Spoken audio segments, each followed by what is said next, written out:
Hello, নমস্কার। দুর্গাপুজো শুরু হয়ে গেছে। প্যান্ডেলে প্যান্ডেলে দর্শনার্থীদের ভিড় উপচে পড়ছে। এদিকে প্রকৃতিও বসে নেই, সেও প্রচুর পরিমাণে দিয়ে যাচ্ছে জল, ঝাপটা। সব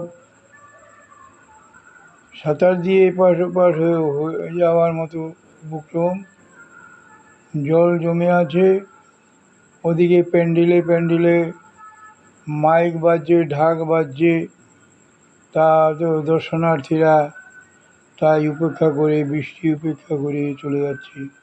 এটা বাঙালির একটা ঐতিহ্য জিনিস। যাই হোক,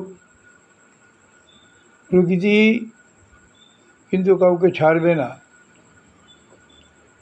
এখন প্রকৃতি এত রোষানলে আছে, এত রোষ তার, যে আর এই অন্যায় অত্যাচার আর সহ্য হচ্ছে না। এগুলাকে আর কিছুতে বরদাস্ত করতে পারছে না। যাই হোক, আমাদের পশ্চিমবঙ্গে পূজার ব্যাপারে আসছি।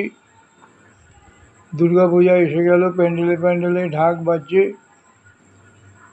মানুষের ঢল আসছে, দেখতে আসছে প্রতিমা কোন থিম কীরকম হয়েছে, কারা কী থিম বানিয়েছে,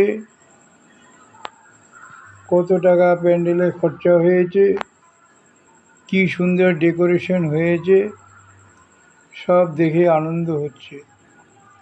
আমার একটা পশ্চিমবঙ্গ সরকারের উপরে আবার একটা ওয়ান্স অ্যাগেন আমি বলছি যে পশ্চিমবঙ্গ সরকার যে এটা সরকারি ফান্ড থেকেই দেওয়া হচ্ছে। অনুদান যখন